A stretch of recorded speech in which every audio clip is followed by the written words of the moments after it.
Hello and welcome to part 5 of introducing the baritone ukulele.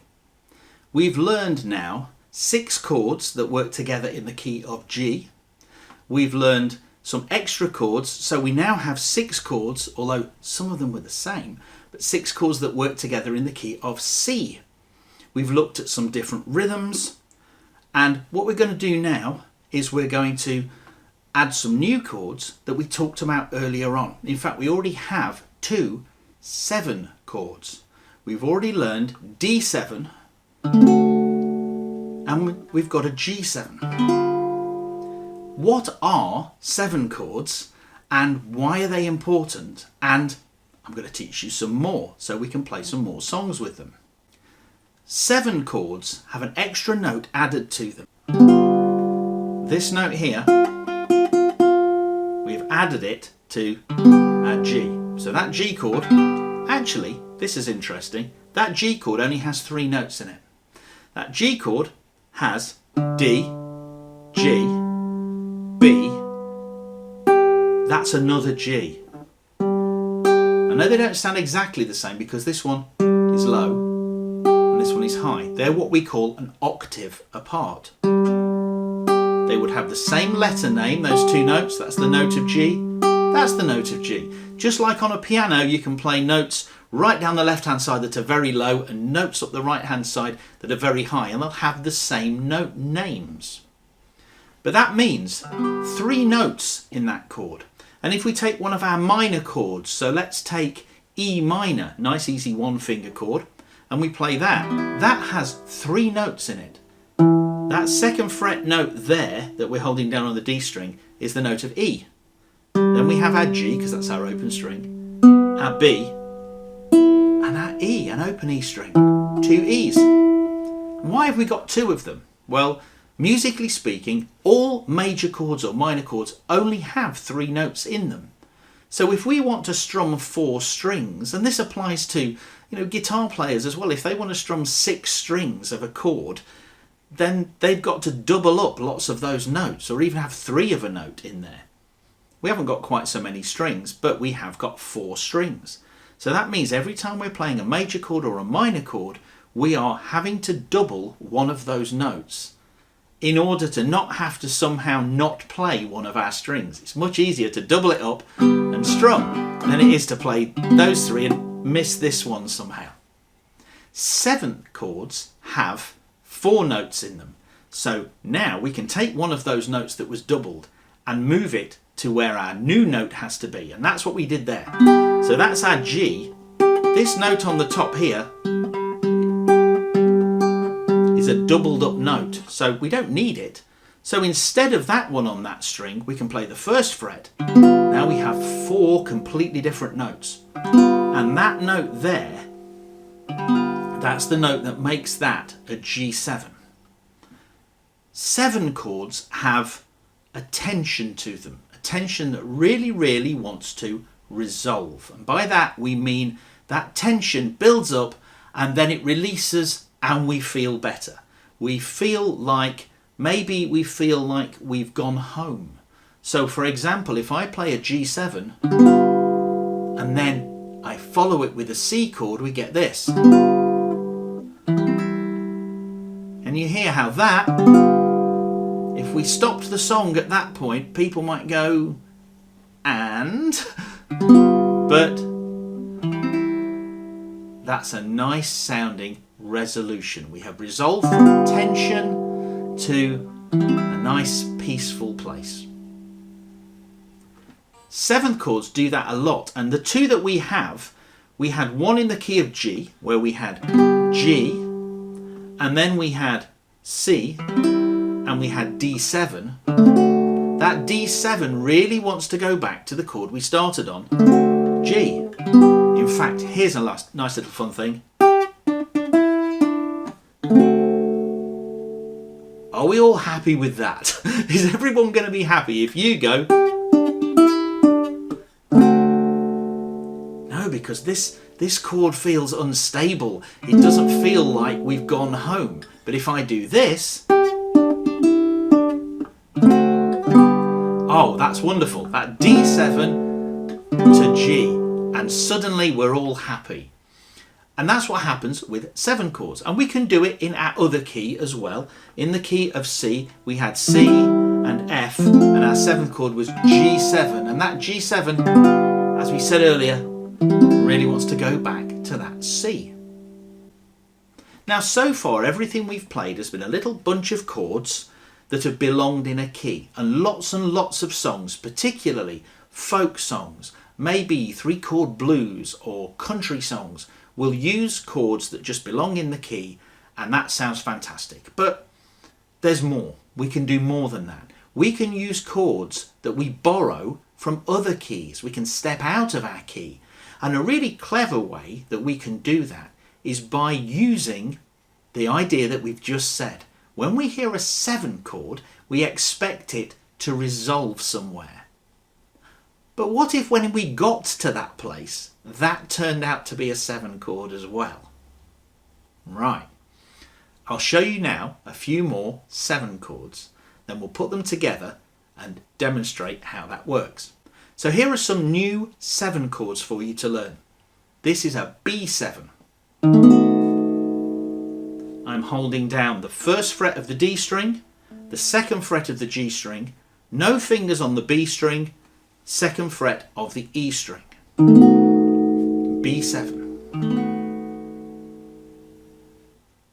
Here's another one, E7. I'm going to hold down just one finger, the 1st fret of the G string. It's the 3rd string up. E7. The next one I'm going to show you is an A7. And to do that, we need that bar technique that we use for the F chord. I'm going to hold down all the way across the 2nd fret, but then I'm going to take my 2nd finger and place it on the 3rd fret of the E string, and that's A7.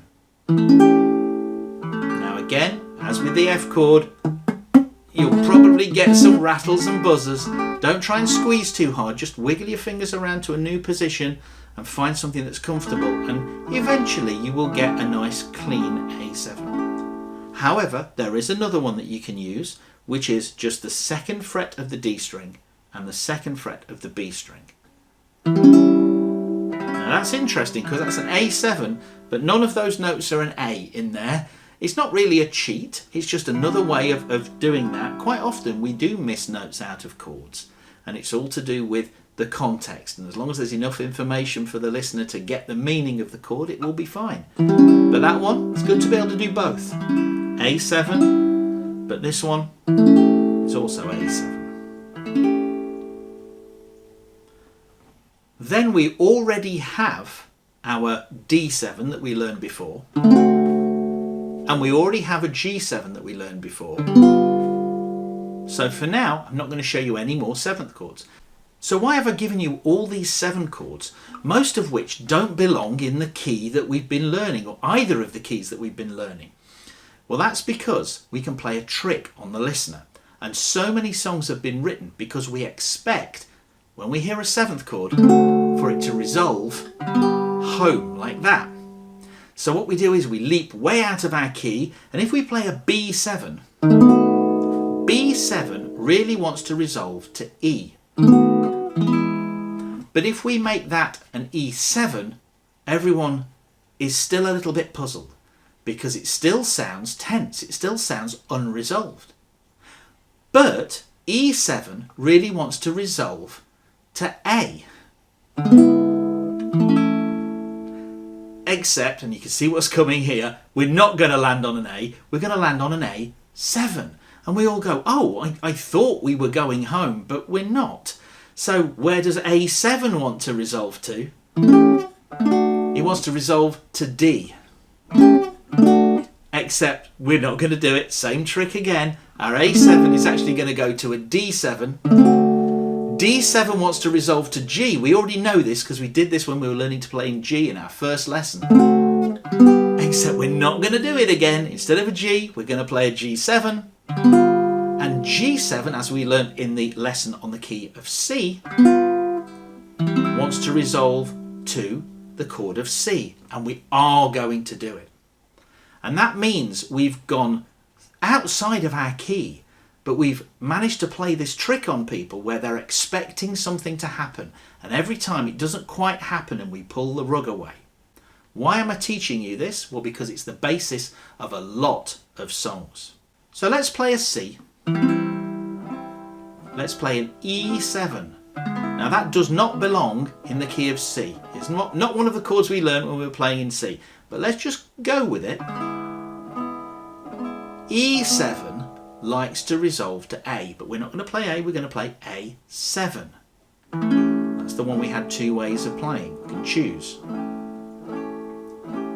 A7 likes to resolve to D, but we're going to play a D7. D7 likes to resolve to G, but we're going to play a G7. And G7 likes to resolve to C, which is where we started, and we'll go back and just play that as a C.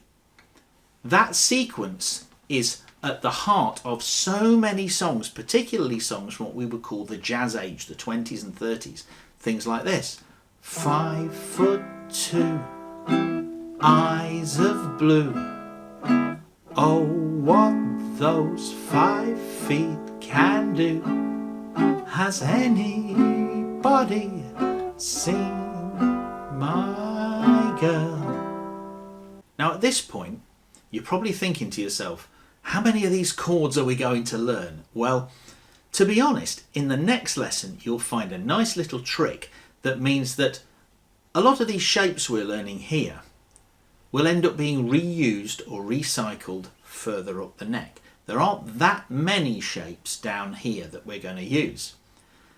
But if you want to have a look, do go to my website learntheukulele.co.uk, and there you will be able to download a nice little sheet with all of the most common chords. It's not every chord, but it's the most common chords, all laid out by key, and you can practice to your heart's content and try and learn some new ones from there. And if you've got that to hand, maybe stuck up on your wall or stuck to the fridge door, then if you do try and learn a new song and I haven't shown you that chord yet, you can look on that chart and you can look it up. If you're also wondering about how to know which 7th chord wants to resolve to which other chord, you might be interested in my lesson on the circle of fifths, and I'll put another link down below to that one, which explains how these chords go together, how they belong in families, and how 7th chords like to resolve around the circle. But you don't have to do that now if you don't want to, but if you are interested, those lessons are there. While you're on learntheukulele.co.uk, as we're coming to the end of these now, this is lesson 5, we've only got one more lesson to go. You might be thinking about where you go next. Well, there is a baritone section that leads to all of my baritone ukulele lessons free on YouTube. All you've got to do is look on the menu there for baritone ukulele. So you've got a couple more chords to practice. Don't forget as well to play around with your rhythm while you're doing these. And don't forget to be looking out there for ukulele club songbooks and things like that, where you can find lots and lots more songs that will use the chords that you're encountering here. In the meantime though, keep practicing, and I'll see you in lesson 6, the last lesson. Bye.